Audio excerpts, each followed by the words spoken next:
Now, we can do one of two things. I'm not prepared to have the debate as the BNP would like to have the debate on immigration, which is all about black and brown people. This is not a race debate. This is a debate about resources. And the mainstream political parties have a responsibility to take on this debate, to actually tackle the issues, the underlying issues that are making some people vote for the BNP. Because I've said this before, and I'll say it again.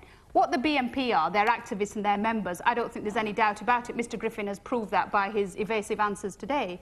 But there are many, many people out there who vote for the British National Party who are not racist. There is lots of statistical evidence to prove that.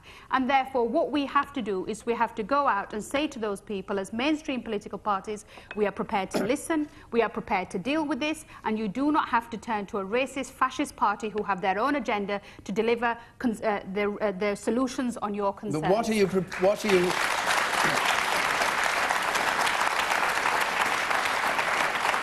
What precisely are you prepared to do? Well, there are a number of things that we have to do. First of all, I don't think people in this country say we don't want black and brown people. What they say is we need a cap on the number of people who are coming here. We need to know year by year how many people are going to be coming. We need to know year by year how many people are leaving. We need to know that those people who should not be here are removed properly. We need to know... Who's saying do it?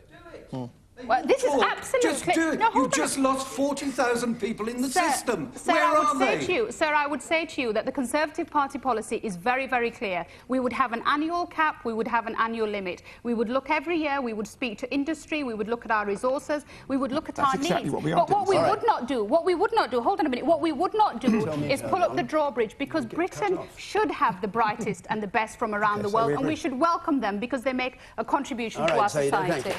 The man over there, I want to hear from you. I'll come to you. The man up there with the moustache, then I'll come to you with the striped tie. Was it the Conservative Party that joined the EU that's allowing all the migrants from other countries coming in at the moment? So it was Conservatives doing, not the Labour's doing, wasn't it? So the European Union immigration is what worries you. And you, sir, in the front here. I couldn't agree. The gentleman here. Couldn't agree more with the lady on the panel. I'm sorry, I forgot. Syeda Warsi. Well, there are two ladies. Bonnie Greer. This lady here. I remember Bonnie's name. But I think the problem is Labour has failed with immigration. People are disgruntled about that. There are all these reports that you read, things that people see in their own communities, and an easy way to vent your frustration and your anger is a cross in the box for the BNP. And a lot of people, I would imagine, that voted BNP did it out of frustration and anger and a feeling of, what else can I do? And they're not racist people, I would imagine. So Nick Griffin is nodding, saying that people voted for him not because they pursued his policies, but because they just were frustrated. Sorry to say, Nick, but in some cases, yes. I would imagine that's the case, and I welcome the Conservative Party's policy on immigration. Hold on a minute. Let's just hear some more points. The person in purple there in the middle, yes. I would say that I would answer no personally to the question. The reason being that everybody here knows that Nick Griffin's mission is to give the BNP more credibility and pull this sort of veneer of acceptability on top of the party. So he's going to wrap his sort of slimy arms around any bandwagon going to give them a bit more credibility and make everybody nod their heads, even if it's sort of hollow. And the person in the middle, the woman in the middle there? Yes, thank you. I agree with everything that Baroness Warsi has said, but also as well, I think the public who are voting for the BNP do need to be educated about what Nick stands for. He's basically a wolf in sheep's clothing, as he's demonstrated this evening. How does somebody who is non-racist and all these lies he's saying that's been said about him end up going to the Hitler, where you were celebrating his birthday or something not too long ago? And also as well, going back to what the Baroness said, the parties must listen, because one of the things, I'm sitting here and every time Jack Straw somebody says Afro-Caribbean, I'm cringing. Okay, sorry. African Caribbean. Okay, hold on. No, don't. Chris Huhne. Well, let me come back to the question, which was, has immigration and the failures of immigration policy helped the BNP? I think there have been undoubted failures of immigration policy. I think there's been some really shambolic delivery of immigration policy over the last few years. For example, our border control, which was a process begun, by the way, by the Conservative government and continued by Labour, our border control no longer is able to count people out.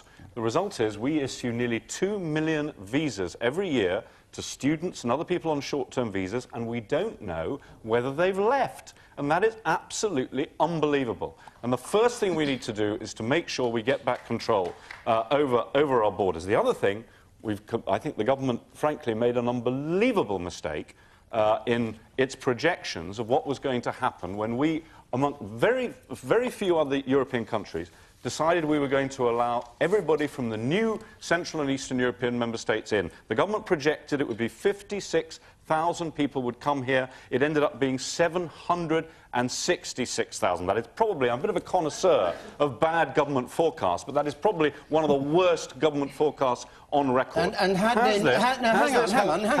Wait. Had they known that that would be the figure, what could they have done to change it? It was part of the European Union, which you support. No, it wasn't. But what could they have done? Absolutely wrong, David. What could they have done? It was not. What happened was that most of the other European countries decided to have transitional arrangements whereby they didn't allow free immigration from Central and Eastern Europe. For how long? Alone, for how long? For 10 years. Yeah. But the point is that for Denmark, Ireland and the UK, we decided to go ahead and open our borders immediately. Now, obviously, if you couldn't go, well, on the basis of government forecasts, which were entirely wrong. Now, let me come back to the final point. Hold on a second. Just deal with this one. Jack Straw says that you wanted this to happen. You voted for it.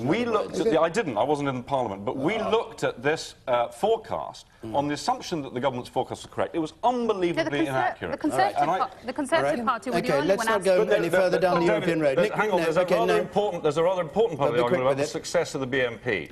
Because the evidence on the success of the BNP is very simple. It's not primarily about immigration. What it is actually about is people being disconnected from the political system. And we're the only party in Burnley that has managed to halve BNP support over the last 4 years. We're actually now running the council, and we've done that by listening to people. And the problem is, frankly, there aren't enough Liberal Democrats out there doing what was done in Burnley to turn back the BNP, because we're the only party that's actually done it. Okay. Nick Griffin. It is rather surprising to have a senior Lib Dem masquerading, it seems, as an anti-immigration party. But Jack Straw was actually right, I think, on this, when he said that, no, it's not the Labour Party's fault. It's the fault of the entire political elite, which has imposed an enormous multicultural programme, experiment, on the British people without so much as buy your leave. All we've got out of it is tax bills. It's transformed our country to the extent that the government's own figures, interpreted by demographers... Who are the British people? Who are you talking about? Can I finish and then come Yeah, I'd like to know this. Yes, yeah. Okay. The government's own figures, according to demographers at Oxford University, show that the indigenous British, the people who've been here... The whites. That's it. The skin colour's irrelevant, Jack. Skin colour's irrelevant. What do you mean by white, Mr. Griffin? Indigenous? I think this gets to the very point. Wait a minute, can I ask a question? Because you three Why are you against mixed marriage? Wait. If you all attack on different fronts, we'll get nowhere. Yes. Just finish what you were saying. I think we've reached the absolute nub of it. No one here, Jack Straw, wouldn't dare to go to New Zealand and say to a Maori, what do you mean indigenous? You wouldn't dare to go to North America and say to an American Red Indian, a Sioux or whatever, what do you mean indigenous? We're all the same. The indigenous people of these islands, the people, the English, the Scots, the Irish and the Welsh. The whites. The colour is irrelevant. It's the people who have been here overwhelmingly for the last 17,000 years. We are the Aborigines here. That's the I'm sorry if you laugh. If you want to look at the scientific evidence online or whatever, read the books by various scientists. The simple fact is that the majority of the British people are descended from people who've lived here since time immemorial. Not me. And it's extraordinarily racist. This is genuinely racist. When you seek to deny the English, you people wouldn't even let us have our name on the census form. That is racism, and that's why people are voting British National Party, because we feel shut out in our own country. They have guided tours in the Lake District have been cancelled because only English people, white people, were going on them. Gloucestershire Police. No, it's not. Gloucestershire Police. Gloucestershire Police turned down 108 recruits because they were white. Let's get back to the question. The question. All right, you made up facts. The question was about immigration policy. Can the success of the BNP be explained by the misguided immigration policy, the immigration policy that you call the greatest act of genocide against the British people in history, according to your website? The immigration invasion, an act of deliberate, calculated genocide against our ancient race and nation. So successive governments are committing genocide against their own people. Is that your theory? I'm afraid that's the case. Yeah, that's certainly how it looks. That's your theory. From the ordinary grassroots position, when all the political elite celebrate all the multicultural diversity and do you know the definition of genocide? Yes, I do, and it is what about, is the definition it's of about genocide? destroying the United Nations definition. Is about destroying a culture by not allowing children to learn their own culture, for example. How appalling, Mr. Griffin, that you use that word in that way. Bonnie Greer. Bonnie Greer. Bonnie Greer.